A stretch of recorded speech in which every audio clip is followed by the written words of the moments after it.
मैं पहली बार वह सब कर रहा था। पूजा बोली, राहुल सच में मुझे तुम्हारे साथ करने में बहुत मजा आ रहा है। मैंने कहा, पूजा तुम भी कुछ कम नहीं हो, मेरा बराबर साथ दे रही हो। हम दोनों अपने दोस्त के घर पर कर रहे थे। पूजा बोली, तुम्हारा दोस्त आज कहीं गया है क्या? मैंने कहा, अरे मत पूछो, मैंने बड़ी मुश्किल से उससे यह कमरा आज के लिए मांगा है। वह कुछ ही देर में आ रहा होगा, अपनी गर्लफ्रेंड के साथ बाहर घूमने गया है।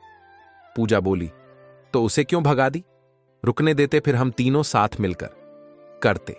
मैंने कहा, वह थोड़ा सनकी है, उससे यह सब करने में मजा नहीं आता। मैंने उससे पूछा था, लेकिन उसने मुझे यह कहकर मना कर दिया कि उसकी गर्लफ्रेंड उसे यह सब नहीं करने देगी, और वैसे भी उसे पैसों की क्या दिक्कत है। उसका बाप सरकारी स्कूल में टीचर है और उसकी मां बैंक में काम करती है। पैसों की दिक्कत तो हमें और तुम्हें है, तभी तो यहां अकेले कमरे में यह सब करना पड़ रहा है। मैंने और पूजा ने करीब 2 घंटे तक किया। जब हम दोनों कमरे से बाहर आए तो हम पसीने से पूरी तरह भीग गए थे। मैंने कहा, पूजा कैसा लगा मेरे साथ करके? पूजा बोली, सच कहूं तो मुझे बहुत मजा आया, अब मैं रोज तुम्हारे साथ करूंगी।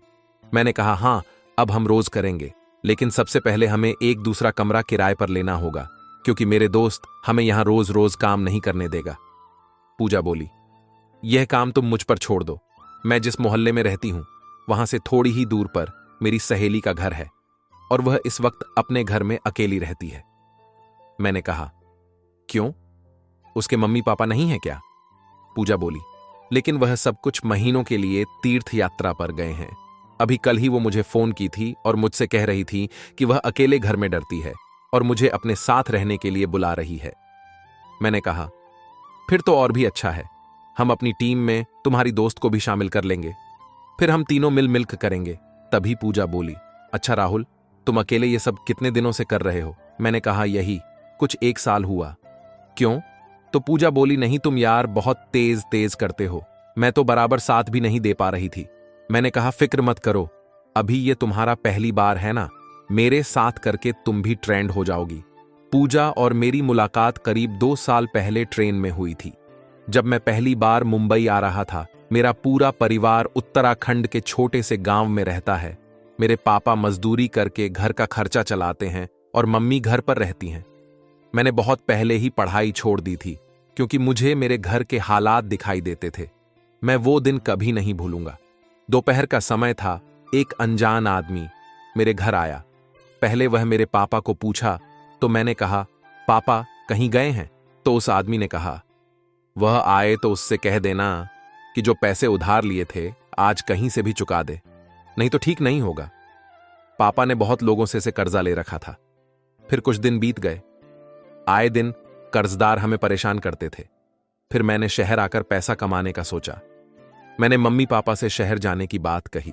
पहले तो वह मना कर रहे थे, मगर मैंने उनको मना लिया। फिर अगले दिन मैं मुंबई की ट्रेन में बैठ गया और इसी ट्रेन में मेरी मुलाकात पूजा से हुई। पूजा एक बहुत ही खूबसूरत लड़की थी। उसकी उम्र लगभग 19 साल थी, लेकिन उसके अंदर वह सब करने का पूरा जुनून भरा था। जब हमारी दोस्त हो गई तो पूजा मेरे घर आने जाने लगी थी। मैं जिस मकान में रहता था वह किराए का था। एक दिन पूजा मुझसे बोली, क्या तुम्हें बियर पीना पसंद है? मैंने कहा, सच कहूं तो मैंने आज तक कभी नहीं पिया है, लेकिन कभी कभी पीने का सोचता हूं। तो पूजा बोली, क्यों ना हम कल प्रोग्राम बनाए, कल संडे है और मेरी छुट्टी भी है और हम वह सब भी करेंगे। मैंने कहा, ठीक है। शाम को हमने सारी तैयारियां कर ली। हमने 2-3 बियर की बोतल और नमकीन वगैरह ले लिया। फिर हमने खूब मौज मस्ती करी। हम दोनों इतने थके थे कि कब सो गए पता ही नहीं चला। सुबह नींद खुली, मैंने पूजा को जगाया, वो उठी। फिर घड़ी देखकर बोली, अरे यार मुझे अभी पार्लर भी खोलना है, आज मेरी मैडम मुझे नौकरी से निकाल देगी। वो बहुत लेट हो गई थी, इसलिए तुरंत चली गई। पूजा एक ब्यूटी पार्लर में काम करती थी और उसे सुबह के 10 बजे पार्लर खोलना होता है। पूजा अपने घर में अपनी माँ के साथ अकेली रहती है। उसकी माँ को एक बहुत ही बड़ी बीमारी है जिसका इलाज चल रहा है। पूजा को हर हफ्ते कहीं से भी करके धोती हज की दवा अपनी माँ के लिए खरीदती है। वैसे तो पूजा एक बहुत ही खूबसूरत और भली लड़की है।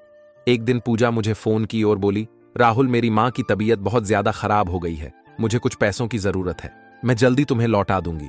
मैंने कहा, पूजा इतनी समय तो मेरे पास भी पैसे नहीं है, तुम अगर मुझे 2 दिन का टाइम दो तो मैं कहीं से इंतजाम कर दूंगा। पूजा बोली, प्लीज कहीं से भी करवा दो। मैं तुम्हारे साथ वह सब भी करने के लिए तैयार हूं। बस मेरी मां किसी तरह ठीक हो जाए, फिर तो हम रोज मिलकर करेंगे। मैंने कहा, पूजा, वो सब तो ठीक है। तभी मुझे याद आया कि एक पार्टी ने मुझे अकाउंट में कुछ पैसे डाले थे, फिर मैंने वो पैसे पूजा को निकाल कर दे दिए। मैंने सोचा अब तो मैं पूजा के साथ जमक करूंगा और खूब पैसे कमाऊं। पूजा मेरे साथ करने के लिए राजी हो गई थी। शाम के करीब 4 बजे मैं अपने कमरे में अकेला कर रहा था, तभी किसी ने दरवाजा खटखटाया। मैंने जाकर खोला तो बाहर पूजा खड़ी थी। वह लाल कलर के सलवार सूट में बड़ी सुंदर लग रही थी। मैंने कहा, अरे पूजा, तुम इतनी समय क्या हुआ? तुम्हारी मम्मी अब ठीक है? तो वो बोली, हाँ राहुल, मेरी मम्मी अब बिल्कुल ठीक है और मैं उसे अपनी नानी के यहां छोड़ आई हूं ताकि मैं यहां तुम्हारे साथ रहकर अच्छे से वह सब कर सकूं। मैंने कहा, यह तुमने बिल्कुल सही किया। आओ, अंदर आओ। मैंने पूजा को बैठाया और कहा, देखो पूजा, अभी तुम पहली बार करोगी तो तुम्हें थोड़ा अजीब लगेगा, लेकिन फिर बाद में बहुत मजा आएगा और वह सब करने से तुम्हें अच्छे से भी मिलेगा। पूजा बोली, राहुल, तुम फिक्र मत करो, मैं तुम्हारा बराबर साथ देने की पूरी कोशिश करूंगी। मैंने कहा, ठीक है तो चलो, पहले मैं तुम्हें थोड़ी देर प्रैक्टिस करा देता हूं। फिर मैं पूजा को अपने पीछे वाले कमरे में ले गया। पूजा बोली, राजू, मुझे करने में थोड़ा डर लग रहा है। मैंने कहा, अरे तुम डर क्यों रही हो? मैं जैसा कहूंगा तुम बस वैसा करती जाना को मैं दरवाजा बंद कर देता हूं। फिर मैंने और पूजा ने करना शुरू कर दिया। हमने करीब 2 घंटे तक मिलकर किया। पूजा बोली, राहुल अब रहने दो, मैं थक गई हूं। मैंने कहा, ठीक है, हम थोड़ा आराम कर लेते हैं, फिर करेंगे। मैं कॉफी लेकर आया, फिर पूजा और मैं कॉफी पीने लगे। पूजा बोली, राहुल, तुम तो बड़े तेज तेज करते हो।